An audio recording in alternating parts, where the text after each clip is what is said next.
The chilly December morning of 2022 began with an unusual commotion on Ashbury Road, South Manchester. 5 unmarked police cars quietly pulled up in front of a modest 2-story house that local residents had long referred to as the quietest house on the street. Neighbors subtly pulled back their curtains, watching as tactically dressed officers took positions, moving with deliberate purpose, as if they had rehearsed this scenario many times. Inside, 43-year-old Daniel Ward was preparing his morning cup of tea, a habit he had kept since his days working warehouse shifts, a mild-mannered laborer whom everyone thought had no connection to anything serious. A loud and insistent knock echoed at 7:18 a.m., causing the metal spoon in his hand to lightly clink against the cup's rim. "Daniel Ward, Greater Manchester Police. We have a warrant for your arrest in connection with the 2003 disappearance of Emily Carter." The officers later described how the older man's hand trembled slightly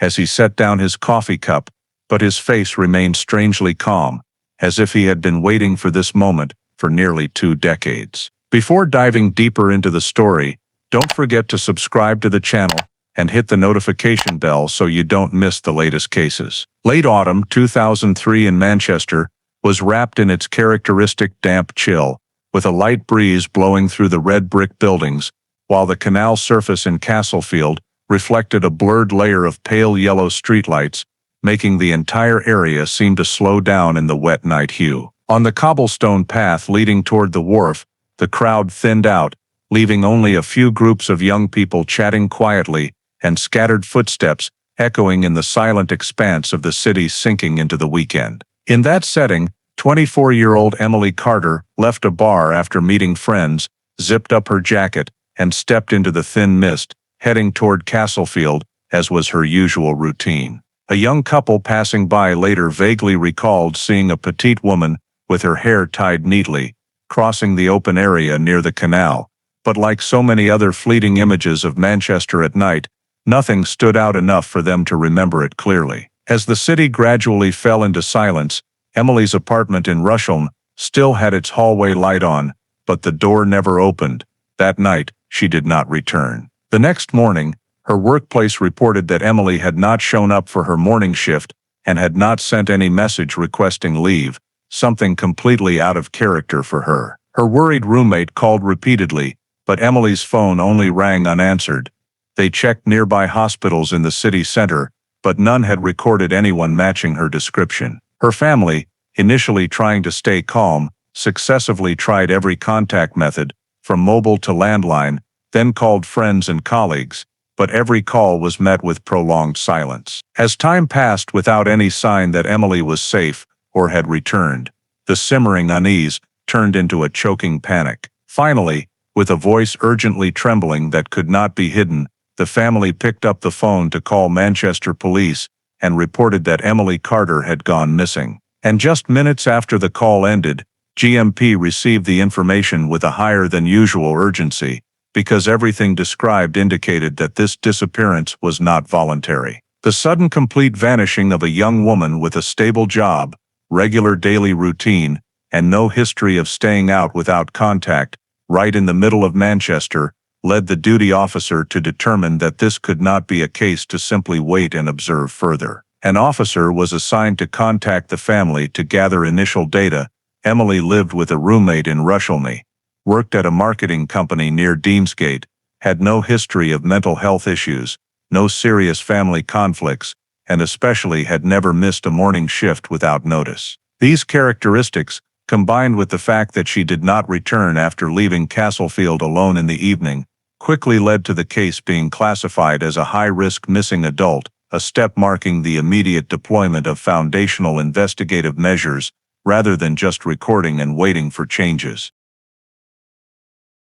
In the duty room, the investigator opened a new file named Emily Carter, starting with collecting background information, current residence, job, social relationship status, evening travel habits, people she regularly met, and especially the routes she typically took when leaving a bar or office at night. Her roommate described Emily as cautious, always prioritizing well-lit, crowded paths, and usually avoiding dark shortcuts or areas under construction. Police noted this as a key factor to narrow down Emily's likely movement range on the night before her disappearance. Based on the location where a witness said they had seen Emily crossing the cobblestone open area near the canal edge, GMP compiled a list of the most probable routes: the path along the Bridgewater Canal heading east, the loop via Whitworth Street West, with its many shops and passers-by, or the path crossing the Castlefield Wharf area, then merging into the main road toward Rusholme.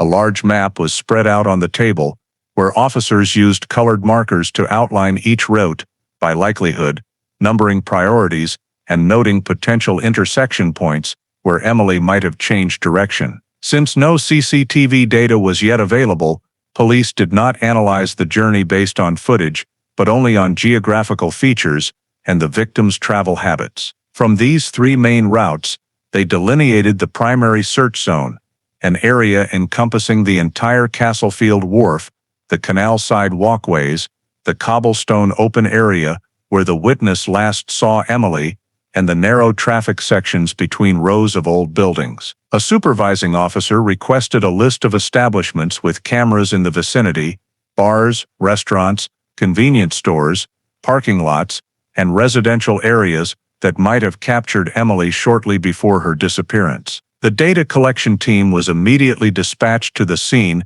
to request video copies or notify camera owners to preserve footage to avoid overwriting. Meanwhile, the investigation team at headquarters continued to complete the background file, gathering Emily's personal schedule in the days leading up to the disappearance, identifying her closest contacts, and noting risk factors in the Castlefield area late at night. A preliminary report was quickly drafted: female victim, young, stable life, disappeared without clear direction, phone unreachable, last seen walking alone through a semi-public space near water. All data was entered directly into the system for immediate access by patrol units in the area. Once the initial basic information was categorized and the area map clearly delineated, the investigation team determined that the next step would rely heavily on visual data, as only cameras could confirm which of the three possible routes Emily had taken. A quick meeting was held in the duty room,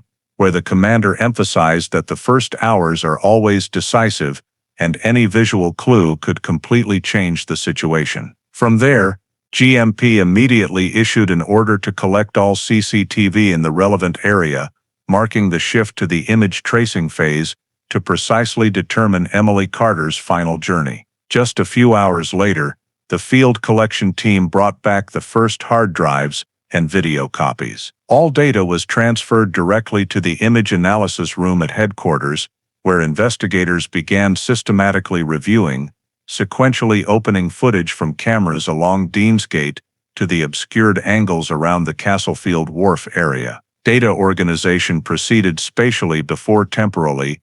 They mapped each camera, assigned codes to each image source, noted scan directions and observation ranges. This way, the investigation team could overview the flow of people in the area on the night Emily disappeared, laying the groundwork for later image cross-referencing. Within just a few hours of review, an officer spotted Emily's figure in footage from the bar's camera as she left. The image was blurry but identifiable by her light-colored jacket and distinctive gait. From this appearance point, police moved to the second camera on the facade of a small restaurant near the path down to the canal edge, confirming that the video image matched Emily's description, especially her high ponytail and cross-body bag mentioned by her roommate. The analysis team marked this as the first frame of the baseline timeline. As they continued reviewing nearby cameras, they noted Emily's presence lasted only a few seconds before she stepped out of frame. The third camera, on an office building facing the cobblestone open area, captured only a fleeting shadow of movement, not clear enough for facial identification, but consistent with the location where the witness saw Emily. This helped police narrow the next segment on the movement map they were building. However, when trying to find cameras covering the connecting path between the cobblestone area and the canal side walkway, gaps began to emerge. One camera partially obscured by construction scaffolding, another facing the wrong direction, and one more completely fogged from condensation. These 3 points were quickly noted as dead zones, areas Emily might have passed through, but left no visual trace. An investigator suggested checking cameras from the parking lot south of the wharf with wider viewing angles. There, they found footage of sparse pedestrian traffic moving back and forth, but no figure matching Emily.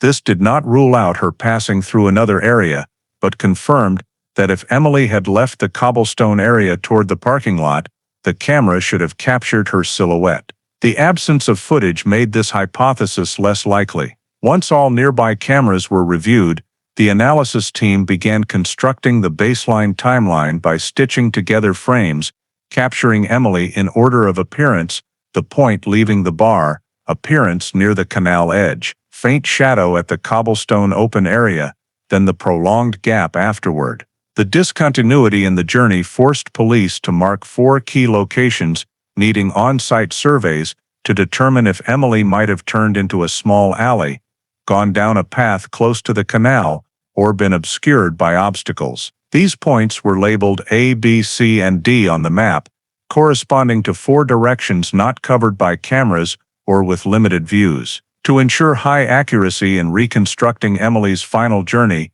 police also checked auxiliary cameras from the bar's back door, a nearby convenience store, and an apartment building with private security, but all only recorded sparse pedestrians and no one resembling Emily after the last confirmed frame. An officer noted that her non-appearance on these cameras further reinforced the likelihood that Emily had moved into one of the established blind spots. The baseline timeline gradually took shape from the moment Emily left the bar with steady steps to her brief appearance at the path down to the canal edge, then only a fleeting shadow in the cobblestone open area before the journey was swallowed entirely by areas no longer covered by cameras. As those pieces sketched a basic but still inexplicably gapped journey, GMP realized they needed to supplement with information cameras could not provide. Thus, they moved to the next investigative step, interviewing those likely to have had direct contact with Emily on the night she disappeared, starting with the group of friends who met and talked with her at the bar before she left. At headquarters sessions, her 3 friends were invited in, each interviewed separately to avoid mutual influence. They described the evening as normal, chatting, a few light cocktails, no arguments or particular conflicts. One said Emily seemed tired after a long work week but showed nothing unusual. When leaving the bar, the group split as each headed different directions. Emily declined an offer to share a taxi because her home was in Rusholme, and she said she wanted to walk a bit to get some fresh air. Similar statements about Emily's mood and behavior led police to temporarily rule out the possibility she voluntarily left in an unstable state. However, no one could provide further information about the time immediately after she left the bar, as they parted right at the front entrance. After the friends, police interviewed bar staff who might have observed Emily from angles her friends missed. One bartender clearly remembered Emily paying the bill, smiling goodbye to the group, then stepping out alone. No one followed or accompanied her right as she left the door. This matched the earlier camera footage, confirming Emily truly left the bar alone, with no one approaching closely or tailing her nearby. However, when asked if anyone else in the bar seemed to pay special attention to Emily, the staff could not give a clear answer. The night was quite busy, with constant comings and goings making precise recall nearly impossible. From these statements, police expanded the witness list and reached out to individuals appearing in cameras near the bar around the time Emily left. 2 separate witnesses, identified via CCTV from a nearby convenience store entrance, both said they saw a young woman talking to a strange man near the open area leading down to the canal. However, when asked for details, the 2 descriptions did not match. The first witness said the man wore a long black coat, tall and thin build. The second insisted he wore a dark green jacket, shorter and somewhat stocky. Both were uncertain about the face due to dim lighting that night, and only passing by for a few seconds. This made it difficult for police to determine if they were describing the same person or 2 entirely different individuals. The lack of consistency in descriptions rendered suspect profiling nearly impossible. Another witness, a table clearer at a small cafe near Castlefield, said that while smoking in the alley, he heard sounds like two people arguing, with a higher female voice sounding tense. However, when trying to look toward the voices, he only saw distant moving shadows and could not identify gender or anyone specifically. He was also unsure if the sounds related to Emily or just some couple arguing while passing the area. Nonetheless, police recorded the statement because the time and location closely matched where Emily was last seen. When witnesses were further asked if they saw any unusual actions, like someone following Emily, approaching too closely, or trying to pull her into a dark area, all gave similar answers, didn't see anything clear. Some even admitted remembering the evening only vaguely because nothing drew their attention. The investigator noted that most witnesses recalled based on fragmented images, with no one providing details sufficient for a specific direction. Discrepancies in witness descriptions further complicated determining whether Emily actually spoke to anyone, and if so, in what context the man appeared. No witness firmly confirmed seeing coercion or threats. Small inconsistencies in statements, combined with no one observing Emily long enough for accurate description, made the entire witness data hazy. Some potentially useful details like the strange man's appearance initially seemed helpful but lacked verifiability when cross-checked. In the internal report, the investigator concluded that witness statements provided a few scattered pieces but were unsuitable for opening a clear investigative direction. What they had was only the image of Emily leaving the bar, a fleeting figure in the cobblestone open area, and a few inconsistent descriptions of a man who may or may not be involved. At this point, police had to accept that witnesses could not answer the key question, who Emily went with, who she met, or after the last moment seen by them, which direction she turned in the complex network of Castlefield's night roads. With the contradictory and insufficiently reliable statements from the witnesses, GMP was forced to shift its focus to an on-site terrain survey in Castlefield, the last area where Emily's presence had been confirmed, because only by thoroughly understanding the spatial structure of place where she disappeared could they assess where she might have turned into one of the many narrow alleys and intertwined pathways in the area. When the investigation team arrived in Castlefield the next morning, the atmosphere there still retained the quiet calm of the long night, with the canal's surface flat and mirror-like, reflecting the red brick buildings and the patches of unfinished construction sites with scaffolding forming towering gray steel frames. The area was known for its narrow cobblestone streets, old wharves, and pathways running right along the water's edge, making surveillance here, whether by eye or camera, difficult due to the layered terrain and uneven nighttime lighting. The survey team split into 3 groups, moving in different directions to evaluate each section of the terrain. One group followed the cobblestone path toward the open area where Emily was last seen. The second group checked the paths leading down to the canal edge, where low railings and narrow stretches made pedestrians easily obscured from view.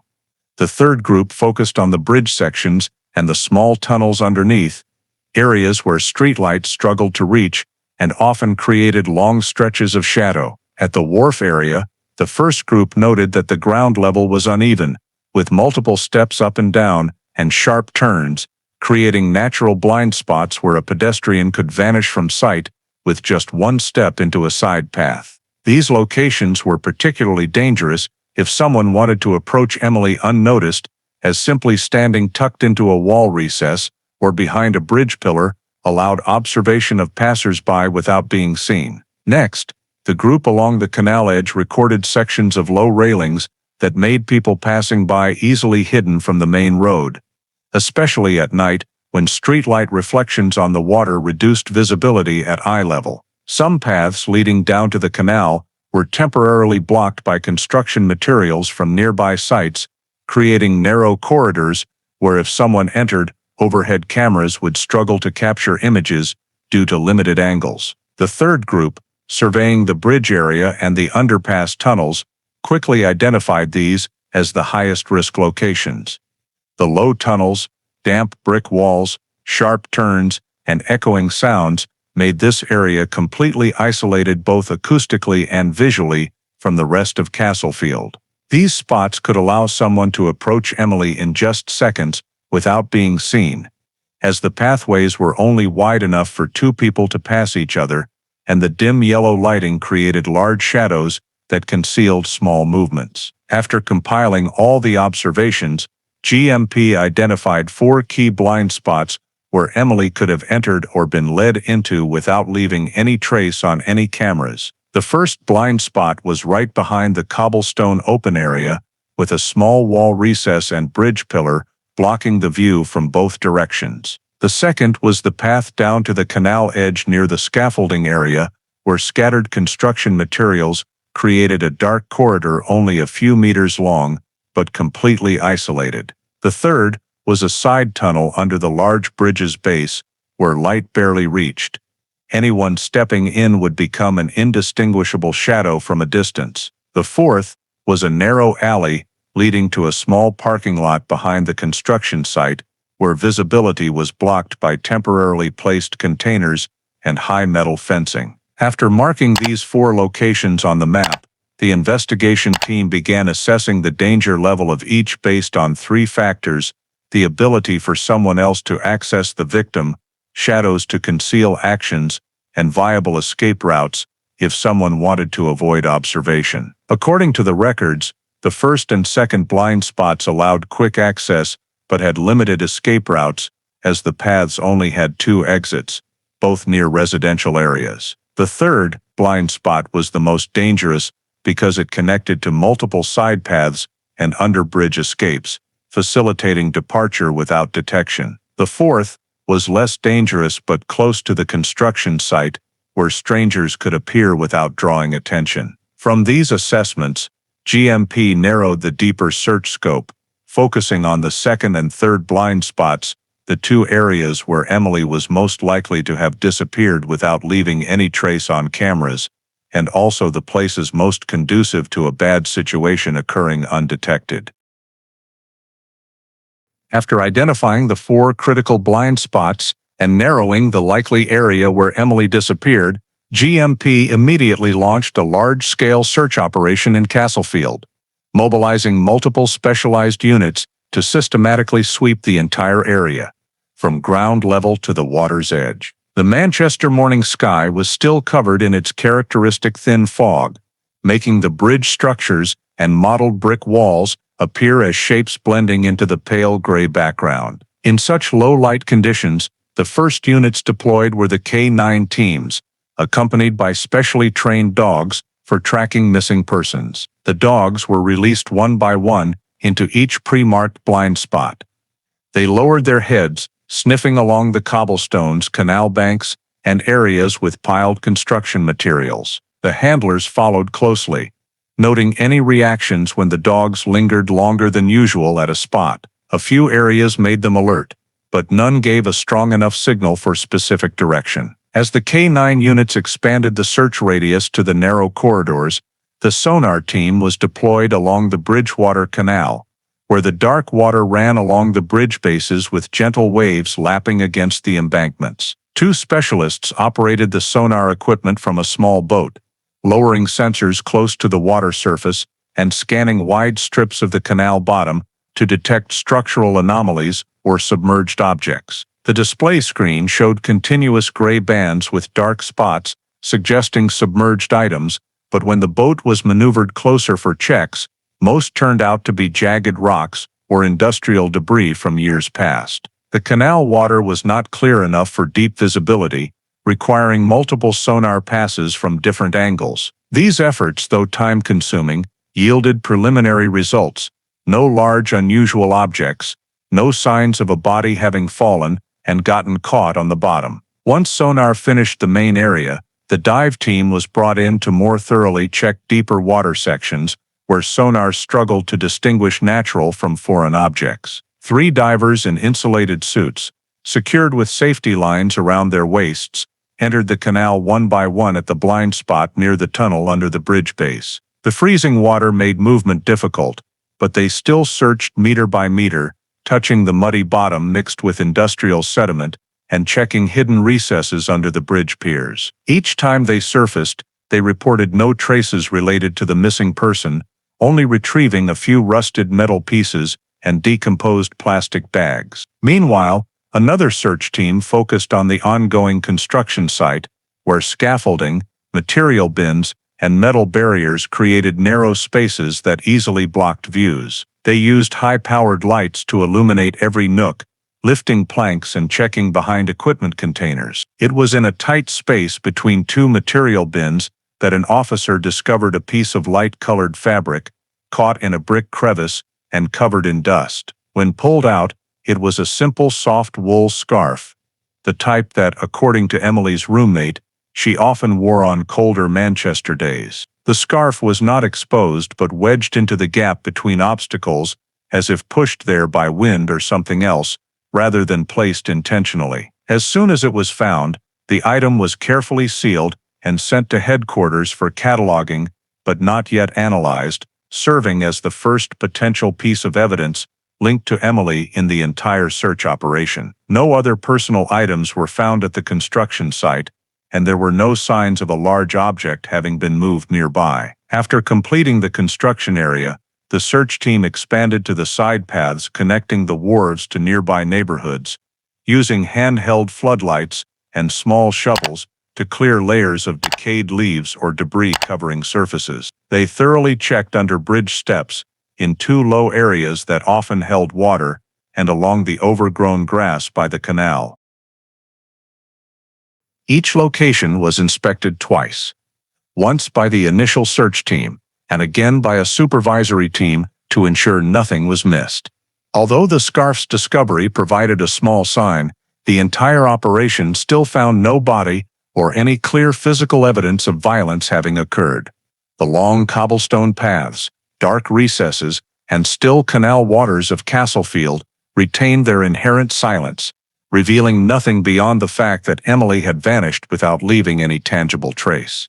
The search operation leader concluded in the report that, despite utilizing all resources from K9, sonar, and dive teams to ground forces, the operation had not uncovered any direct evidence to explain Emily Carter's sudden disappearance. When the large-scale search operation yielded no clear traces beyond the scarf discovered in the construction crevice, GMP was forced to shift to screening people, a critical step to determine if any of those present around Emily that evening could be linked to her disappearance. The first list processed was all the patrons at the bar from which Emily left, compiled through receipts, reservations, and identification from the venue's security. These individuals were contacted one by one to clarify if they observed anything unusual or left the bar around the same time as Emily. Most said they paid no particular attention to her. The majority left in groups, a few headed in directions away from Castlefield, and the rest claimed they saw nothing beyond the dispersing crowd after closing. Some male patrons were questioned more closely about whether they approached or spoke to Emily as she stepped outside, but statements consistently indicated no notable interactions. Concurrently with the bar patrons, police compiled a list of everyone present in the Castlefield area during the time frame close to Emily's disappearance. Based on records from nearby businesses and lodging data from a nearby restaurant, many individuals were quickly verified and removed from the list within hours due to clear alibis. Some were at the opposite restaurant, others left the area by personal vehicle with friends, and some provided receipts or messages proving they were no longer in Castlefield at the critical time. Officers continued reaching out to those working late in the area, servers, building security, staff at still-open cafes, but most reported only seeing general crowds, not specific enough for leads. Among those requiring individual scrutiny, the name Daniel Ward, Emily's boyfriend, was soon placed in the persons of interest category, not due to direct evidence against him, but because his initial statement had a minor discrepancy compared to information from Emily's roommate. Daniel said he texted Emily about an hour after she left the bar, but the roommate said Emily did not mention contacting him that evening. When questioned again, Daniel explained that he didn't remember the exact time and may have texted later while on his way home. This small inconsistency was not enough for charges, but per procedure, police had to examine it closely to ensure no potentially significant details were overlooked. The interview with Daniel took place in a cooperative atmosphere. He appeared calm, saying he was very worried about Emily and ready to provide any needed information. Nonetheless, his file was noted for continued monitoring in case new data emerged. Another investigation group screened all taxi drivers operating in the Castlefield area the night Emily disappeared, since if she did not continue walking after leaving the cobblestone area, the possibility of her calling a taxi or accepting a ride needed consideration. Police gathered information from taxi companies, independent drivers, and vehicles near the bar area. Most drivers confirmed they did not pick up or drop off anyone matching Emily's description in that time frame. 2 vaguely recalled seeing a young woman walking near the canal, but they did not stop and did not observe closely. This provided no specific leads but helped rule out most possibilities of Emily leaving by taxi. After eliminating the majority of potential subjects from the bar and around Castlefield, GMP expanded screening to those present at the construction site where the scarf was found. Personnel lists from the main contractor and subcontractors were quickly obtained. Workers on evening shifts or present near the disappearance time were called in for verification. They described the shift as normal, with no incidents and no one seen wandering into the site. Something unlikely anyway, due to entrances blocked by temporary fencing and piled materials. Some said they heard footsteps outside, but this was considered normal for Castlefield, with constant tourists and pedestrians. None of the workers showed signs of evasion or uncooperativeness.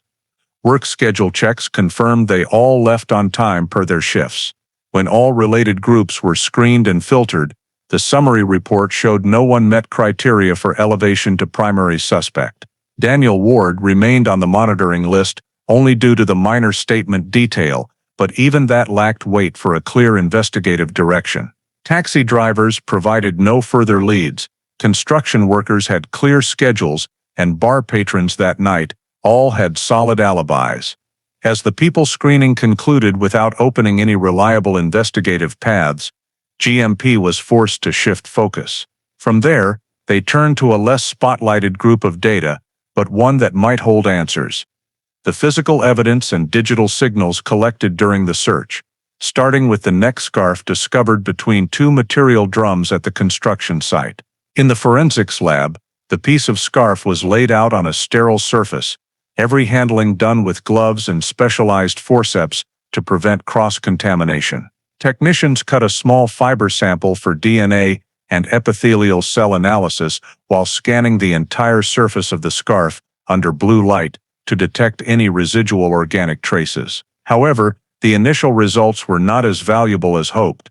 The recovered DNA sample was very weak and fragmented, only sufficient to determine that the fabric had been exposed to a public environment, and it could not be attributed to any specific individual, not even Emily. The traces of dust, soil, and other fibers also provided no clear information about how long the scarf had been in that area or how it had ended up there. Although the scarf matched the roommate's description of the one Emily usually wore, its soiled and dusty condition combined with the complete absence of biological markers meant it could not be considered conclusive evidence of her presence at the time of the disappearance. While the technicians continued examining the scarf using less invasive methods, the GMP Digital Analysis Unit began processing information related to Emily's phone. Cell provider records were pulled to determine the last time and location the device connected to cell towers. The results showed the phone went offline after leaving the coverage area of a tower near Castlefield,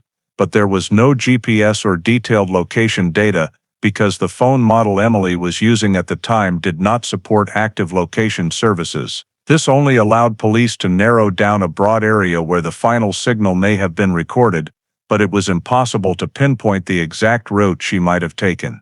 The lack of location data meant police could not verify whether the phone was turned off due to a dead battery, loss of signal inside an enclosed structure, or some other reason that could not be inferred from the raw data alone. One technician searched for any signs of post-disappearance use, such as powering on or reconnecting to any tower, but the report came back absolute. There was zero activity from the device after the initial cutoff. This revealed nothing about whether the phone was damaged, seized, or simply dropped and powered down, leaving any further analysis entirely dependent on speculation rather than digital evidence. On the physical forensic side, beyond the scarf, the investigation team recovered no other traces at Castlefield, no blood spatter, no torn fabric, no personal items such as cards, bags, wallet, or phone, discarded in the areas that were thoroughly swept.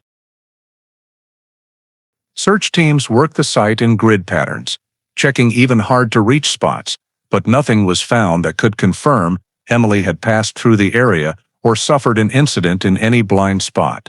This made the initial conclusions difficult. There was no evidence a crime had occurred. Yet there were also no signs Emily had left voluntarily. All the forensics team had in their hands was one scarf of undetermined relevance and a phone that fell silent after its last signal. The preliminary forensic report stated clearly that, with the available data, foul play could not be confirmed, but neither could it be ruled out due to the complete absence of traces. In disappearances involving no blood, no personal items left behind, and no subsequent phone signals, the forensic picture often falls into the gray area between the victim leaving for private reasons and something bad happening in an enclosed or trace-free space. For Emily, every initial indicator fell into the insufficient information to conclude range, forcing the forensic technicians to be doubly cautious twice over in every note they wrote. Each report emphasized that the absence of traces does not mean nothing happened, and the silence of the digital data provided no basis to rule out any scenario. But when all the initial forensic results ended in open conclusions and the digital data added no meaningful developments, GMP was forced to confront the reality that the early-stage investigation had begun to slow dramatically. The scarf found at the construction site, although the only item of physical evidence, carried no identification value, contained no clear DNA, and could not prove Emily had been present at that location at the time of her disappearance. The only phone signal the analysis team could confirm merely indicated the device ceased activity somewhere in the general Castlefield coverage area without providing a specific location or helping reconstruct her route.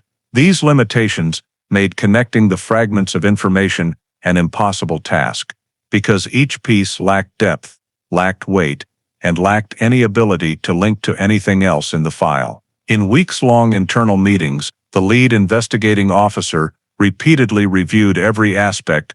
Ground search teams had scoured the entire area from the docks to the parking lots. Sonar and dive teams had thoroughly checked deep water sections, narrow paths, bridge alcoves, construction zones, and dark corners had all been searched multiple times, yet there wasn't a single trace indicating Emily had been there, let alone any sign that violence had taken place. The stones, water, and cold concrete of Castlefield maintained absolute silence, revealing nothing about her sudden disappearance. Meanwhile, the witness statements collected earlier gradually proved to be of little value.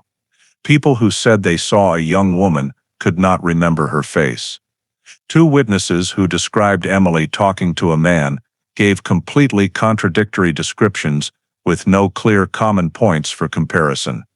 The reported argument in the paved courtyard was uncertain and could not be tied to Emily's presence that night. When police re-interviewed those witnesses, many admitted their memories had faded over time, and they were no longer certain whether what they heard or saw happened on the exact evening Emily vanished, or was simply conflated with other weekend nights. That vagueness rendered the entire body of statements fragile, enough to document, but not enough to act upon. The CCTV footage collected from businesses around Castlefield also yielded no additional information. Forensic technicians tried enhancing image quality, adjusting brightness and contrast, but every effort led to the same conclusion.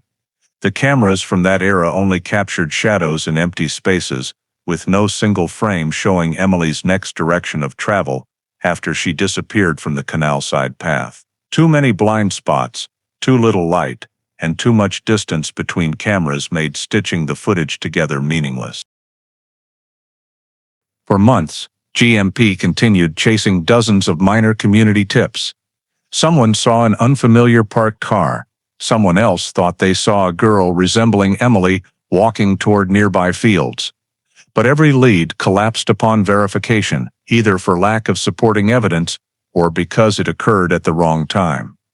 A sense of running out of breath spread through the team as every avenue led to a dead end. One officer wrote in a midterm report, "The degree of absence of physical evidence at the scene poses a severe obstacle to the entire case-breaking logic. There is no physical indicator to confirm the victim's presence or movement after the last known sighting." Subsequent meetings grew shorter. Gone were the maps covered in markers or boards filled with numbered stills, replaced by summary reports, repeating that there was no new data, no new witnesses, and no progress. At one point, GMP considered expanding the search beyond Castlefield, but there was no basis to prove Emily had left the area. On the contrary, every indicator suggested expanding without focus would consume enormous manpower while still being unlikely to produce results. When Senior Command compiled the entire file after 18 months of active investigation, the report sent upward clearly reflected the impasse. No new physical evidence in over a year, no additional valuable statements, and no intersection between anyone's behavior and Emily's disappearance. On paper, the case remained open, but in practice, every investigative avenue had been exhausted. By the end of the second year, 2005, the investigation team formally recommended suspending the file and moving it to cold case status, pending future new information or technological advances that might allow re-examination of currently inanalyzable traces. The decision was approved after multiple meetings, accompanied by a lengthy report stating that throughout the entire initial investigation phase, not a single piece of evidence carried enough weight to indicate what had happened to Emily Carter. The file was closed, not because the case was considered solved, but because every possible door had been opened, searched, and then shut again in silence. Nearly 8 years after Emily Carter's file was moved to cold case status,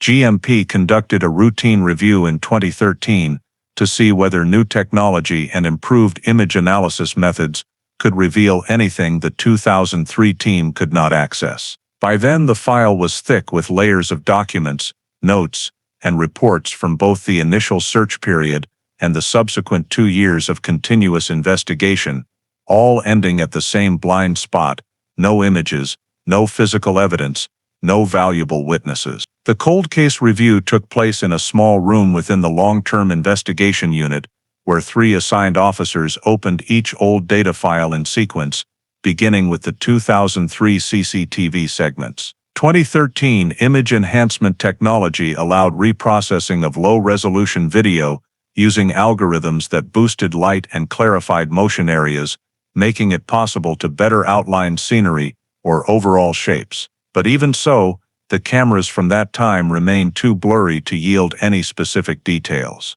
The review team reran all footage from the bar, the path leading to the canal, and the paved courtyard, locations that had captured Emily or figures resembling her. The clips were processed through 3 different enhancement layers, but the results did not change. The images were still too unclear to identify faces, clothing was blurred by light reflection, and every movement turned into inanalyzable shadows. When replaying the frame believed to show Emily crossing the paved courtyard, the new technology only slightly increased contrast, revealing slightly sharper body outlines of the moving person, but it provided no additional information about which way she turned next, or whether anyone was standing in the surrounding dark areas. The other cameras around Castlefield were reopened one by one. Some had been obstructed by scaffolding or severe glare remained almost useless, despite the algorithm's efforts. The file noted that no new images of Emily were obtained beyond the previously known frames, a conclusion identical to the 2003 investigation team's report. After finishing all CCTV data, the review team moved on to re-evaluating field documents and ground search reports to check whether earlier notes had overlooked any noteworthy details. While examining 2003 photos of the construction site, One officer noticed the presence of a large metal drum in the initial series of progress photos taken around the time Emily disappeared. The drum appeared in several angles, positioned at the edge of the site next to an unfinished brick wall.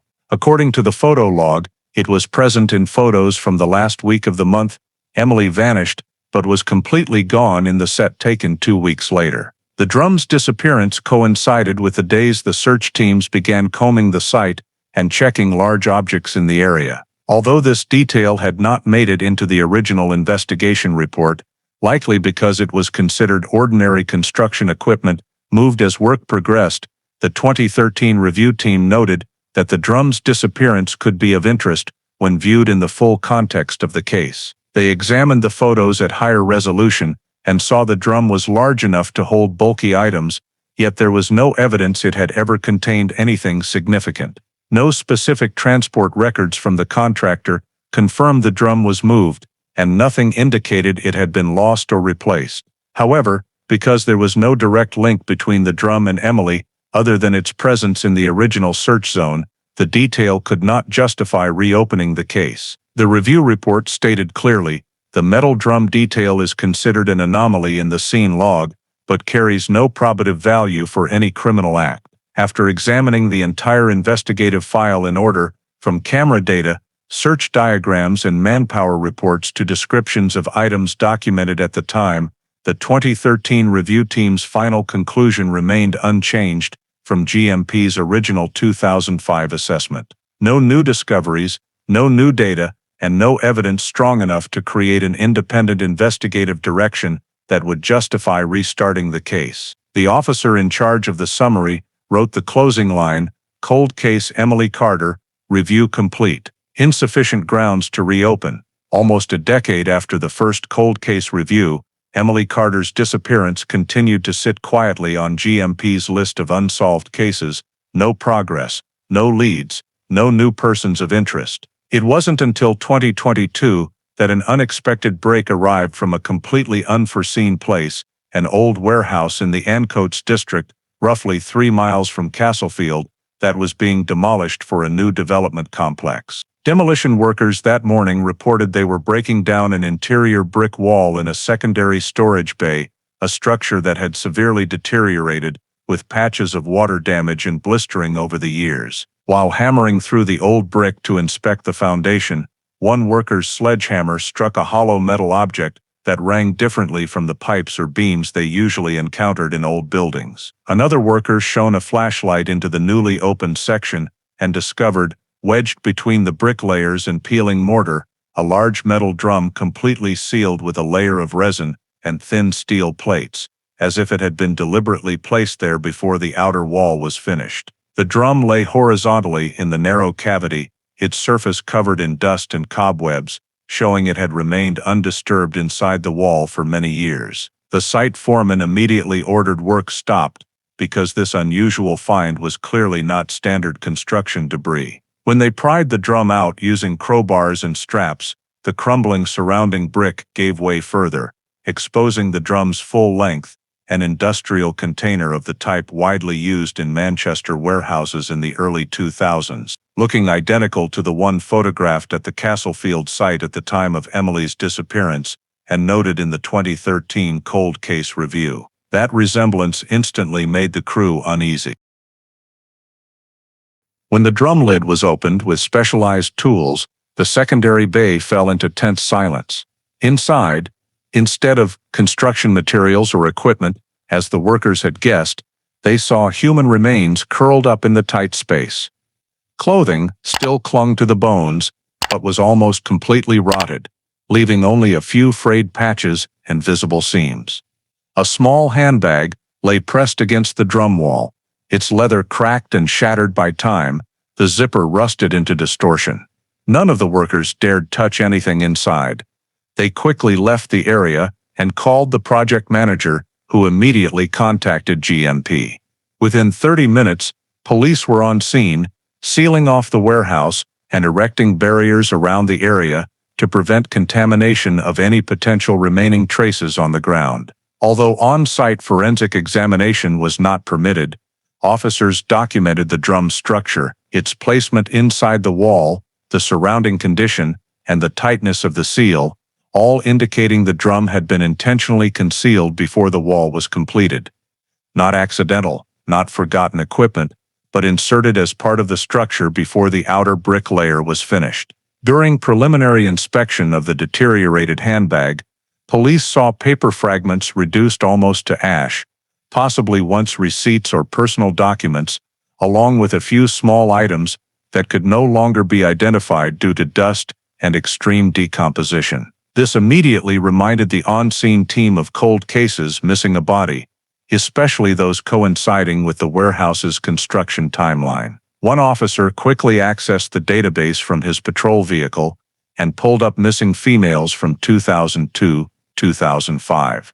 Within minutes, Emily Carter's name stood out, a case with no evidence, no body, and a prior note about a large metal drum photographed at a site the night she vanished. The correlation between the drum's walled-in position, the warehouse construction dates, and the 2013 file note made police flag a high probability of a match. No one said it aloud, but everyone understood they might be standing in front of the answer to one of Manchester's most baffling disappearances of the past 2 decades. After fully documenting the scene, the metal drum was completely sealed and transported by specialized vehicle to GMP's Forensic Center for official examination. The warehouse was shut down indefinitely, while investigators rapidly gathered wall structure photos, construction plans, and building repair history to establish the connection between when the drum was hidden and when Emily disappeared. The remains, handbag, and clothing were transferred to the examination tables,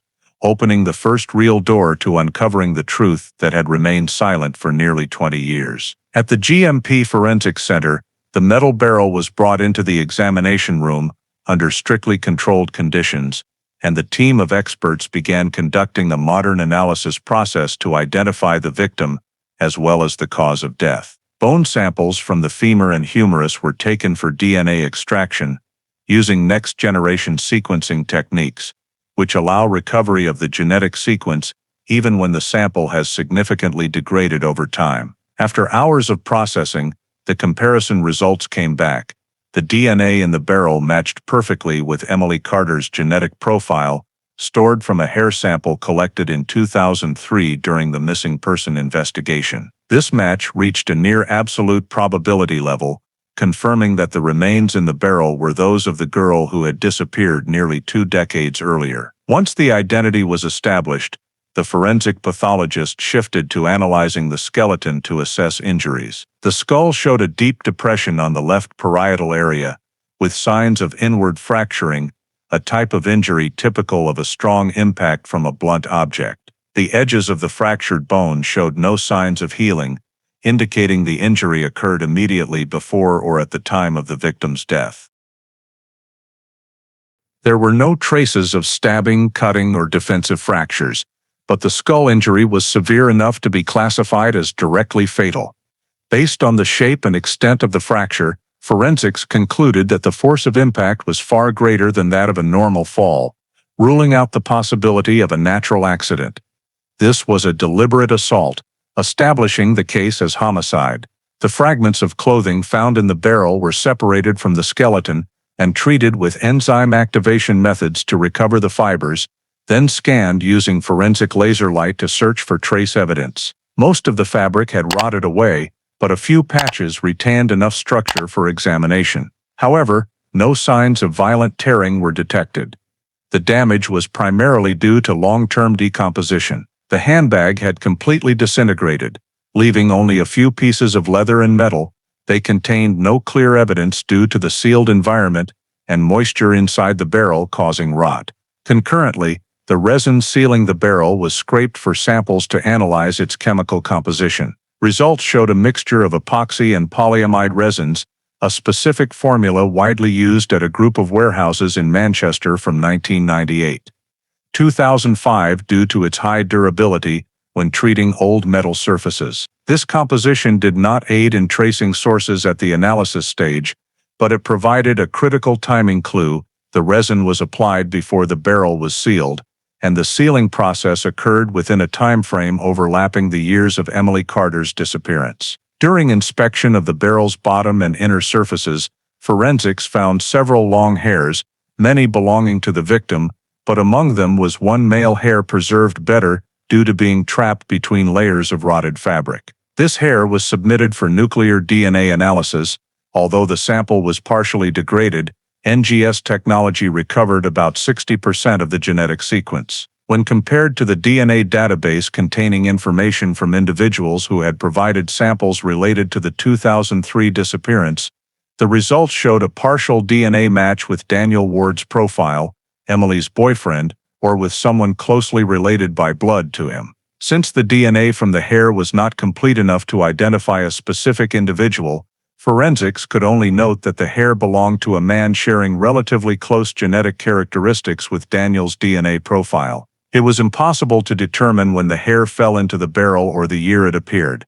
It could have adhered to Emily's clothing before her disappearance or fallen in while the victim was being placed inside. However, the existence of this genetic sample was noted as a point of interest, sufficient to include in the official report. Meanwhile, forensics continued analyzing the inner metal surface of the barrel for impact marks, but the pre-applied resin coating made it nearly impossible to read any original mechanical traces. Nonetheless, the degree of skeletal decomposition and the condition of the clothing indicated the victim had remained in the barrel for the entire period, with no signs of movement or significant disturbance after sealing. All forensic data from DNA to skull trauma and resin clues were compiled into a lengthy report, confirming two certainties: the remains belonged to Emily Carter, and she died from a severe blow to the skull, not from an accident or natural causes. When the forensic report confirmed the body's identity and provided key conclusions about the cause of death,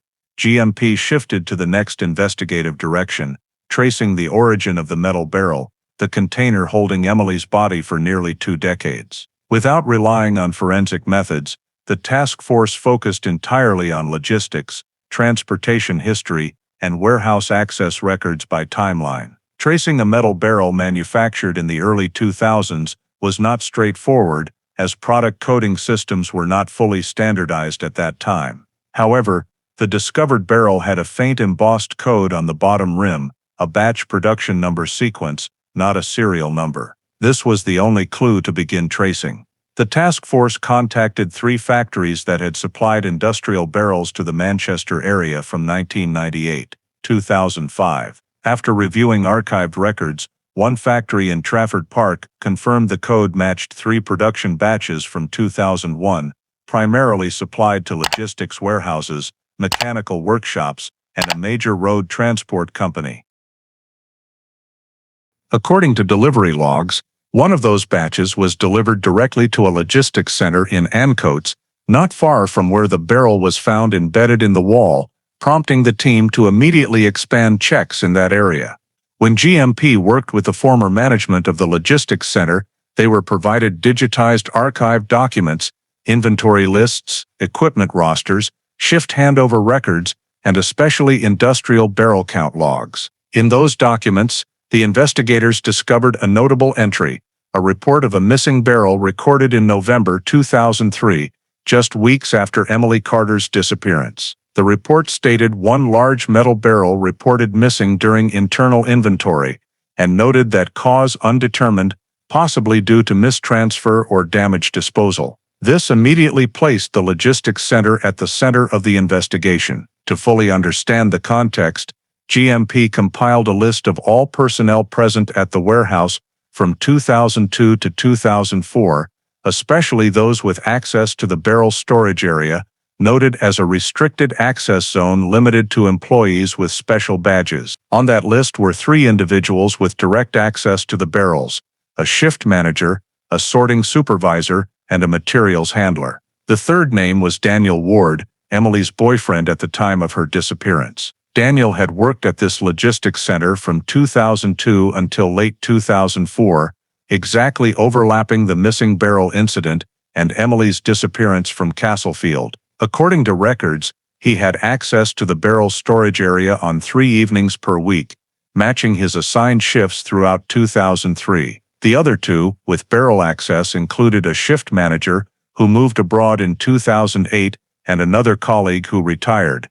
Neither had any recorded connection to Emily Carter or anyone related to her. Notably, the 2003 missing barrel report was prepared by Daniel's team during that night's inventory, and the barrel's complete disappearance from asset records occurred during their shift. When GMP reviewed shift schedules, they confirmed Daniel was present during that inventory session when the barrel was noted as not found. In an internal report, an officer noted, "No evidence the barrel was officially transferred. It does not appear in disposal list transfer records or outbound logs." The barrel simply vanished from the system. The barrel's discovery nearly 20 years later, sealed inside a wall at another warehouse in the same Ancoats industrial area, made that disappearance even more suspicious. Investigators continued examining connections between the logistics center and the warehouse where the barrel was found. The two facilities had belonged to the same distribution system from 2001, 2006 and shared contractors for some repairs, making internal movement of a barrel between sites entirely feasible for someone with access. From old delivery records, GMP verified that from 2000-2004, only 3 employees had valid badges for both facilities, and Daniel Ward was on that list due to his materials handling role. Although documents could not confirm Daniel moved the barrel, the logistics unit confirmed he had sufficient access to do so without reporting to management. Upon closer review of access history, they discovered Daniel stayed late at the warehouse beyond registered hours on one night, coinciding with the week of Emily's disappearance, noted as overtime for inventory processing. There was no regulatory violation in this note, but placed alongside the barrel's disappearance and his personal connection to the victim, it became an unavoidable detail. The tracing team's comprehensive report consistently indicated that the metal barrel containing Emily's body most likely originated from the logistics center where Daniel Ward worked at the time of her disappearance. The missing barrel report aligned precisely with that time frame, and only 3 people had sufficient access to move or handle such barrels, with Daniel being the only one matching both the timeline and personal connection to the victim. As this chain of facts elevated Daniel Ward as a subject requiring closer evaluation, GMP decided to expand interviews, recontact old witnesses, and approach individuals not previously questioned in the initial 2003 investigation. One key lead emerged from the logistics center's personnel list, a former employee who worked night shifts with Daniel, but left in 2006. When invited to headquarters, he stated that during the week of Emily's disappearance, he clearly remembered Daniel returning to the warehouse late one night. After his official shift ended, according to him, Daniel explained he forgot to sign a materials document and had to come back. At the time, with night shifts being sparsely staffed, he did not find it unusual, but when revisited nearly 20 years later in the context of the case, the details stood out.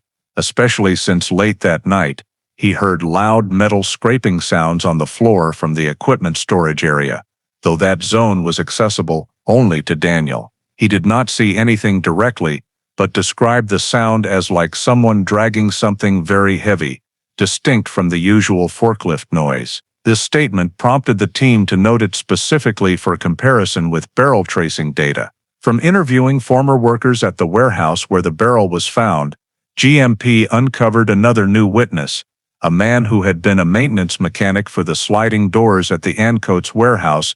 In 2003, he admitted he had never heard of Emily's disappearance at the time, so he did not think what he saw was relevant. According to him, on one late evening in 2003, he returned to the warehouse to check the back door at management's request. While downstairs, he glimpsed the technical corridor and saw a man dragging a bulky object wrapped in cloth or plastic, large enough that it had to be dragged rather than carried. He did not approach, assuming it was discarded warehouse items. The lighting was dim. He only saw the man's back and could not describe the face, but what stuck with him was the posture and movement, a young man not too tall and somewhat skinny. When GMP asked about estimated height and build, his description matched Daniel Ward's personnel file description from that period. Though he could not confirm it was Daniel, The statement was marked as valuable for contextual support, as it was based on direct observation during the time frame, aligning with the barrel's disappearance from the logistics center. In reviewing old personnel and expanding inquiries to those who knew Emily, GMP contacted a former colleague from her marketing company at Deansgate.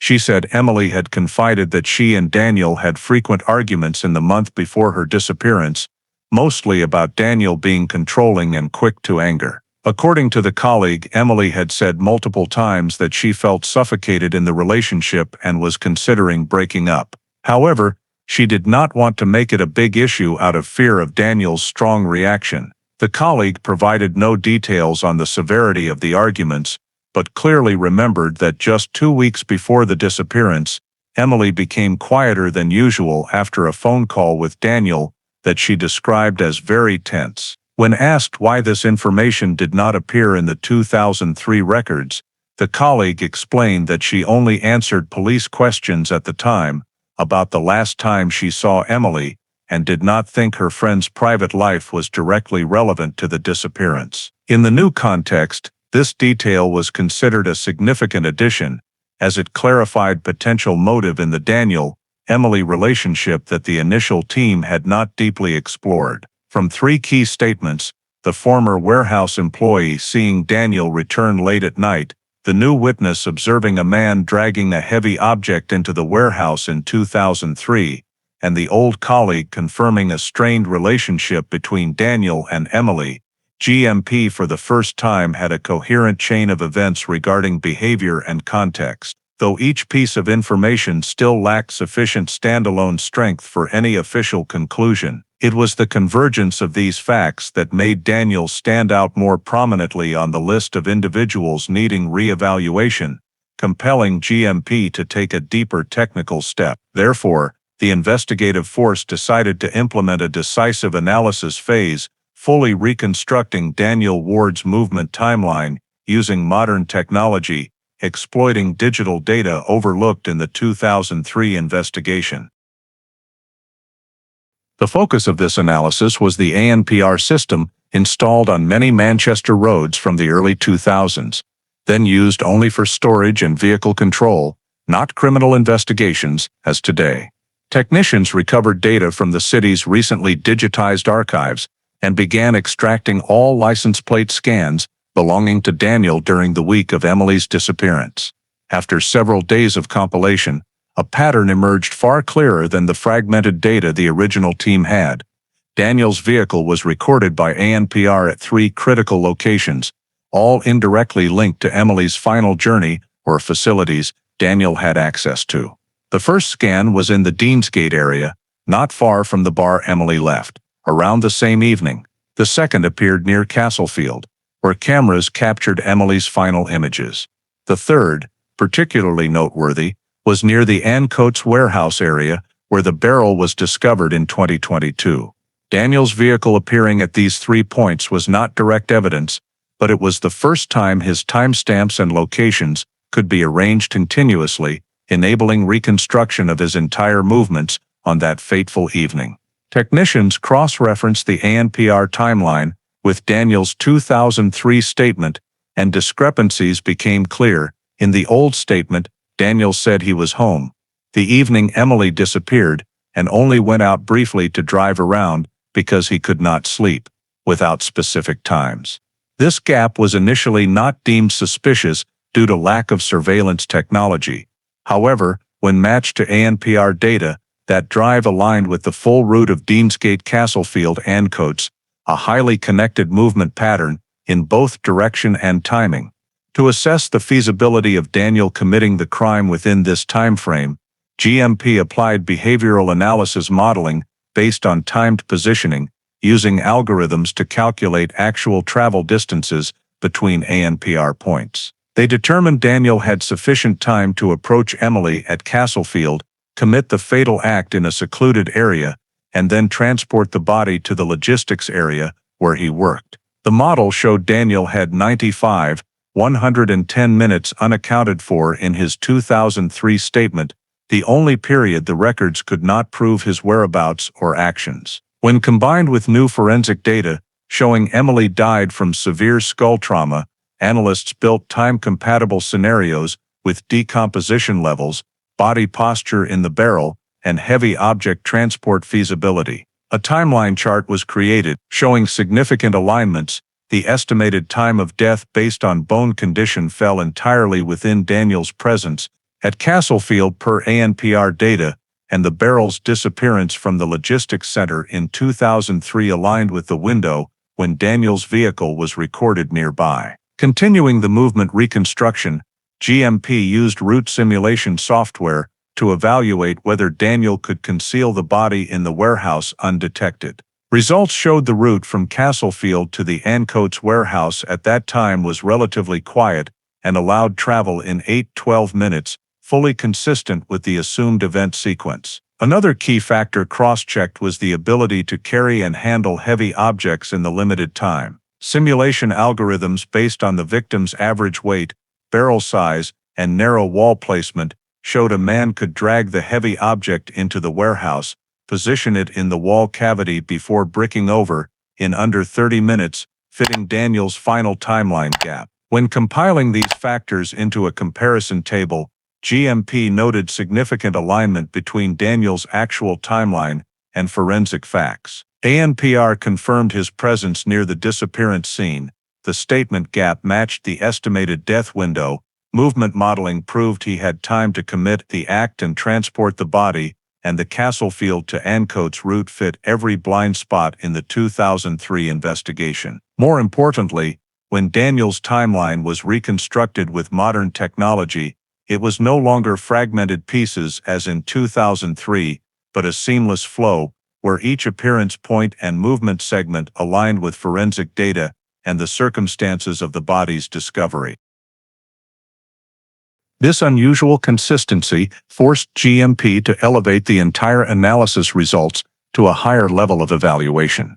Therefore, the reconstructed timeline was transferred to the Crown Prosecution Service, where the prosecuting authority began reviewing the entire chain of circumstantial events from the ANPR data, access to the barrels, the match with the estimated time of death, to the series of old and new witness interviews. Although there was no direct evidence recording the criminal act, the CPS determined that the chain of circumstantial evidence had reached a sufficiently strong level of interconnection, forming a logical, consistent, and legally weighty picture. In the report sent to GMP, the CPS clearly stated the time, location, access, and contradictory statements of Daniel Ward form a chain of indicators too coincidental to be considered random. From there, the CPS agreed with GMP's proposal that it was time to take the next step in the process, applying for an arrest warrant for Daniel. GMP immediately prepared the arrest warrant application dossier, including all documents on tracing the metal barrel, ANPR data showing Daniel appearing in Castlefield and Ancoats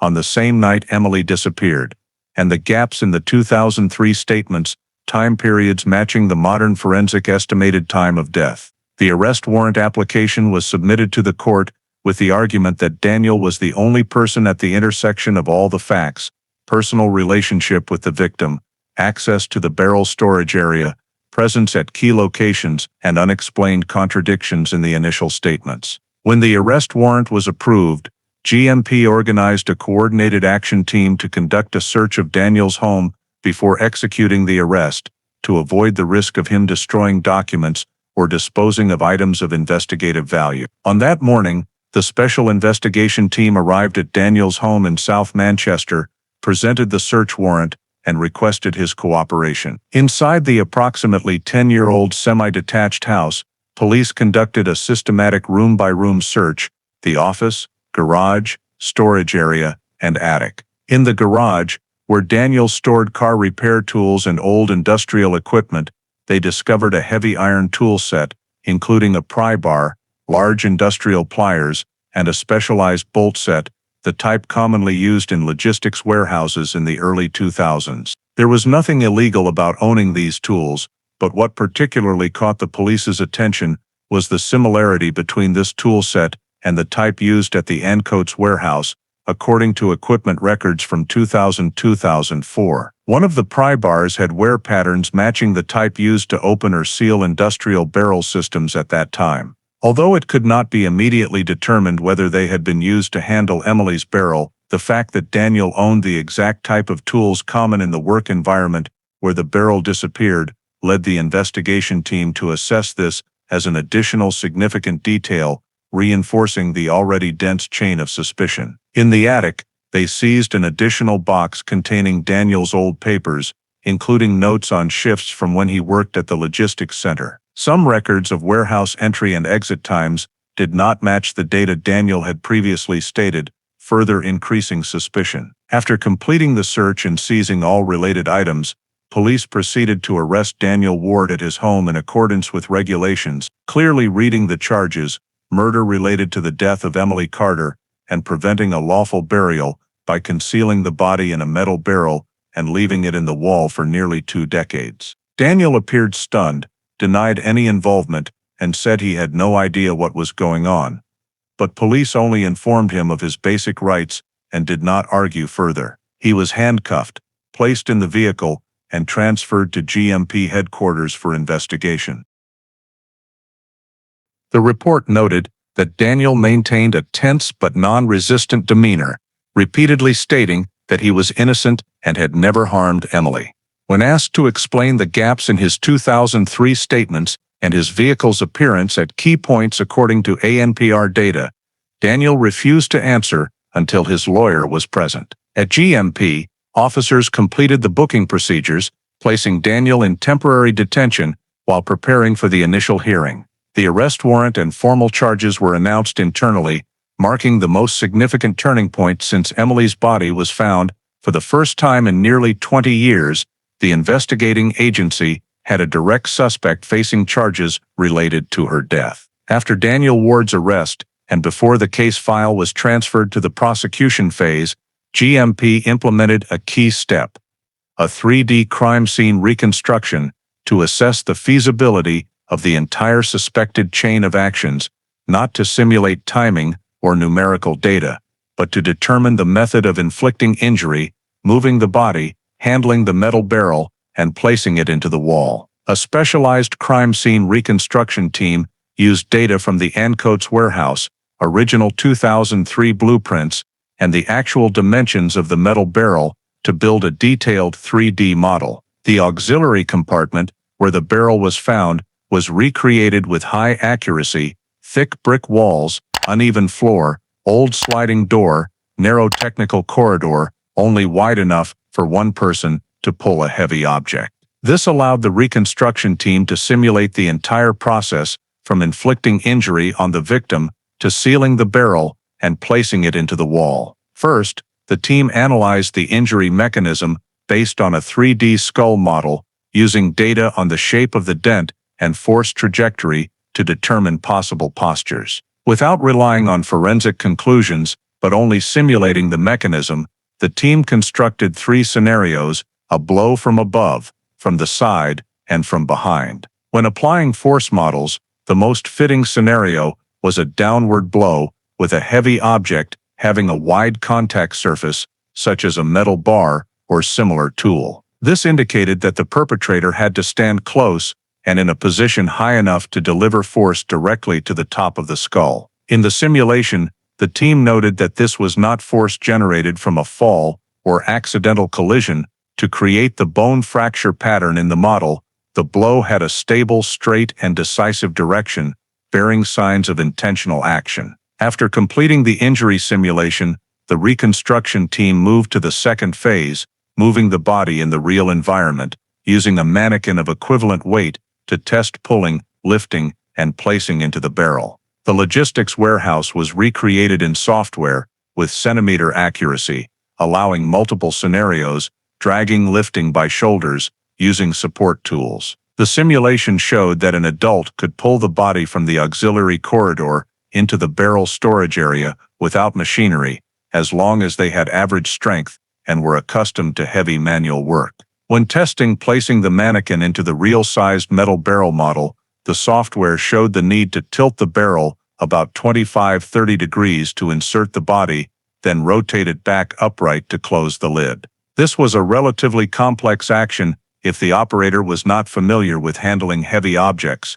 However, for someone experienced with industrial barrels, it was entirely feasible. For the sealing simulation, the technical team used a resin model based on the actual barrel's material data. In testing, they discovered that to apply an even resin layer on the barrel rim and achieve the seal as found on the recovered barrel, the operator had to be skilled in handling industrial sealants, as that resin type hardens quickly and easily foams if poured incorrectly. The simulation required applying resin in a continuous line without interruption, then pressing the lid down at the exact locking points. This technique demands practical experience, commonly seen in warehouse transport or metal construction workers. Next, the reconstruction team simulated placing the barrel into the wall. Based on the 2003 blueprint, the warehouse wall was double-layered, inner layer forming a narrow compartment for pipes and equipment, outer layer of solid brick. The barrel could only be placed in this compartment if the outer wall was not yet built or during repairs. Using blueprint data, the software determined that the person placing the barrel had to know exactly when the wall was open, that the technical compartment was large and deep enough to fully conceal the barrel. This suggested the perpetrator needed knowledge of the warehouse's internal structure or presence during repairs. In running the simulation, the team found that to position the barrel correctly, it required 2 steps: pushing into the narrow axis, then slightly rotating to align horizontally. Although possible alone, it demanded familiarity with handling industrial barrels in tight spaces. After positioning, the team simulated rebuilding the wall. In modeling the reconstruction process, the technical panel noted that this concealment could not be done without significant preparation, knowing when the wall was open, having resin ready to seal the barrel, knowing how to move heavy objects in the warehouse environment, and ability to work neatly in a relatively short time. When comparing the simulated techniques with Daniel Ward's professional background, having worked at the logistics center using metal barrels, trained in handling heavy materials, familiar with sealing barrels, and having access to auxiliary areas, the model showed near-perfect compatibility. One technician wrote in the report, "The entire chain of actions from inflicting injury, moving, handling the barrel, sealing, to placing in the wall, all align with someone experienced in metal logistics. No step exceeds Daniel Ward's professional capabilities." The final conclusion of the 3D simulation, based not on intuition but on calculations, stated the body concealment was carried out methodically, with technical knowledge and intent, not as an impulsive or improvised act. This simulation became an important part of the case file, strengthening the argument that Emily's death was not just the result of a momentary conflict, but an act performed with clear preparation and knowledge of the warehouse environment and barrel sealing techniques, things Daniel was fully capable of doing. The trial of Daniel Ward lasted many weeks at Manchester Crown Court, marking the final phase of a case that had remained in the shadows for nearly 20 years. In the opening, the prosecutor presented to the jury a deliberately structured chain of arguments, not based on a single piece of evidence, but on a tightly interconnected chain of circumstantial evidence, starting with the metal barrel found in the wall of the old Ancoats warehouse. The prosecution stated that this barrel, reported missing from the logistics center where Daniel worked exactly at the time Emily Carter disappeared, was the starting point of the entire chain of events. They highlighted Daniel's role in the group of only 3 people with access to the barrel storage area in 2003, noting that the missing barrel report matched precisely the time frame of the victim's murder. Next, the prosecution traced the barrel's origin, manufactured in a 2001 batch, and delivered to the warehouse chain Daniel had access to, reinforcing the link between the physical evidence and the defendant's professional context. Then came testimony from warehouse witnesses, former logistics employees and maintenance mechanics, who described Daniel returning to the warehouse late at night during the week. Emily disappeared and a young man pulling a heavy object into the barrel area. The prosecution did not rely on individual testimonies, but emphasized their resonance, connecting the same time, same location, and same type of behavior. The next layer in the prosecution's argument revolved around the modern technology reconstructed timeline. ANPR recording Daniel's vehicle at 3 key locations, Deansgate, Castlefield, and Ancoats, on the night Emily disappeared. Unexplained time gaps in the 2003 statements matching the estimated time of death. The movement route and behavior pattern showing Daniel had enough time to inflict injury, move the body, and place the barrel in the warehouse. The prosecution presented GMP's 3D model, reconstructing how the barrel was sealed and placed in the wall, emphasizing that these actions required a level of technical knowledge precisely matching Daniel's job at the logistics center. All was presented as a logical chain: barrel origin, access, witness reinforcement, fitting, timeline, technical simulation, proving feasibility, conclusion of intentional concealment. The jury was reminded that no single link was weighty enough alone, but when connected, they formed an undeniable picture of the likelihood that Daniel had murdered Emily and concealed her body in the metal barrel. In the defense, the lawyer focused on 2 main points: lack of direct witnesses and the age of the evidence. They argued that all prosecution evidence was speculative, with no one seeing Daniel harm Emily and no direct physical evidence from the 2003 scene. They emphasized that the metal barrel had been in the wall for nearly 20 years, undergoing warehouse repairs, so intervention or distortion over time could not be ruled out. The defense also stated that new witness testimonies after many years could not be absolutely reliable, and the 3D simulation only proved possibility, not reality. They concluded that the case, though impressive in complexity, still lacked a crucial element: direct evidence tying Daniel to the murder. However, the prosecution countered by citing the legal standard for circumstantial evidence in UK murder cases, noting that courts have repeatedly recognized that a tight, consistent chain of indirect evidence with no reasonable innocent explanation is fully sufficient for a murder conviction. The prosecution stressed that Daniel could not provide a reasonable explanation for his vehicle appearing in Castlefield and Ancoats on the same night, could not explain why the barrel in the wall exactly matched the type missing during his shift, could not explain why the technical simulations perfectly matched his professional skills, and had no reasonable reason for irregularly returning to the warehouse in the evenings during the week. Emily disappeared. The prosecution concluded, the defendant is not being convicted on a single piece of evidence. He is being convicted because the entire chain of evidence points in one direction, eliminating any reasonable possibility of innocence. This is the essence of circumstantial evidence in UK criminal cases. As the trial entered deliberation, the jury was asked to consider all evidence based on the beyond reasonable doubt standard. After nearly 2 decades of no one knowing what happened to Emily Carter, the jury took 2 days to reach a final verdict: Daniel Ward guilty of murder and preventing a lawful burial. In the sentencing hearing, the judge stated that Daniel's actions showed a level of calculation, technical knowledge, and rare coldness, especially concealing Emily's body in a metal barrel and sealing it behind a wall, forcing the victim's family to live nearly 20 years without answers. Daniel Ward was sentenced to life imprisonment with a minimum term of 22 years before parole consideration.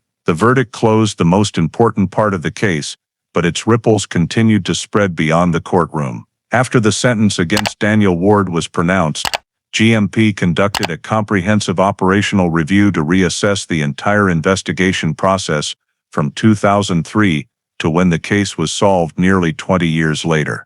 The summary report identified 3 main errors in the initial investigation phase: shortcomings not personal, but reflecting the limitations of investigative methods at that time. The first error was underestimating the role of terrain blind spots at Castlefield. Although the investigation team surveyed the area, the assessment scope then focused only on easily accessible surface areas, not sufficiently extending to technical compartments, ongoing construction, and double-wall structures of nearby warehouses. At that time, investigative thinking still emphasized surface traces, while concealed spaces had far greater potential for hiding large evidence.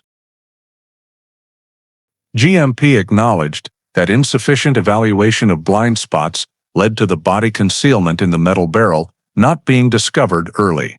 The second error was failing to trace material origins immediately when the first barrel appeared in 2003 scene photos. When images of the metal barrel at the Castlefield site were filed, but not deeply analyzed, the investigation team missed a critical opportunity to identify the barrel's source and cross-reference with Manchester's logistics network. GMP noted that if barrel tracing had been done early, they likely would have discovered the unusual disappearance of a barrel from the logistics center where Daniel worked, a detail that later became the key link in solving the case. The third recorded error was lack of assessment of logistics factors and facility access rights. In 2003, investigators focused mainly on personal relationships, movement routes, and street witnesses, important factors, but insufficient for comprehensive evaluation. No one considered verifying who had access to industrial metal barrels, entry to storage warehouses, or familiarity with barrel sealing techniques. This limitation reflected the general state of the force, then cold case logistics procedures were virtually undeveloped. From these shortcomings, GMP restructured cold case handling processes across the force, including three main improvements. First, all missing persons cases lasting over 6 months would have 3D blind spot mapping per new standards, including technical walls, auxiliary compartments, and structures near the last known location. This ensures all concealment possibilities are properly checked. Second, GMP added material provenance tracing to the mandatory list for any industrial evidence, equipment, or containers in files. Instead of viewing barrels, boxes, or large materials as meaningless objects, all such items are immediately cross-referenced with supplier databases and transport chains. Third, GMP introduced a new evaluation item never applied before: logistics access mapping, diagramming facility access rights within the relevant case radius. This shifts focus from people appearing at the scene to those capable of accessing and manipulating related spaces, allowing broader assessment of concealment acts not done publicly. After the Emily Carter case closed, the College of Policing officially included this file in advanced training for cold case investigators, viewing it as a typical example of modern circumstantial evidence-based investigation, a case with no direct witnesses, but where each clue, re-examined with new technology and thinking, formed a chain strong enough for conviction. The file is used to illustrate the importance of blind spot assessment, material tracing, combining old digital data with new techniques, and treating logistics as an independent investigative axis. A College of Policing cold case instructor commented in the summary report, "The Emily Carter case shows us that some cases don't lack clues, they just lack the right way to understand them." For GMP, this case became a milestone in modernizing investigations, reminding that the 2003 mistakes were not just weaknesses of one team, but lessons for the entire system. From then on, many new procedures were implemented in practice, ensuring no missing persons case would drag on for 2 decades just because a metal barrel was misassessed or a blind spot overlooked. The story of Emily Carter reflects many very real issues in everyday life in the UK today, and offers lessons that can be applied directly, rather than just stopping at the perspective of a closed case. First, Emily walking alone from Castlefield to Rushelmy at night, through areas with canals, construction sites, and poorly lit paths, highlights a familiar reality in English cities. Even in environments with dense CCTV coverage, there are still many blind spots that surveillance systems do not cover. This reminds us that personal safety cannot be entirely entrusted to urban infrastructure. Habits like sharing your route, choosing safer ways to get home, or avoiding traveling alone late at night in deserted areas remain essential in daily life. Second, the relationship between Emily and Daniel reveals signs of instability that many people in the UK still tend to downplay: repeated arguments, feelings of being controlled, and prolonged tension. In the story, these details were initially not seen as central, but later played a key role in understanding the motive and behavior. The lesson is that feelings of unease in a relationship should not be treated as private matters to be silently endured. In the UK, reaching out to friends, counselors, GPs, or support organizations is part of the culture of self-protection and mental health care. Finally, the way the case was resolved after nearly 20 years shows that justice sometimes arrives very slowly, but it depends greatly on whether society dares to revisit mistakes and make improvements. GMP's frank assessment of the shortcomings in 2003, from overlooking logistics to inadequate evaluation of blind spots and turning the Emily Carter case into a training file at the College of Policing, sends a clear message in modern UK life. Safety and justice are not just the responsibility of the police, but the awareness, proactivity, and cooperation of the entire community. If you find the story of Emily Carter offers thought-provoking perspectives on safety, justice, and the blind spots in modern life, please subscribe to the channel so you don't miss the next cases. Thank you for watching until the end, and see you in the next video, where we will continue to delve deeply into real, complex, and haunting stories behind the files that never truly rest.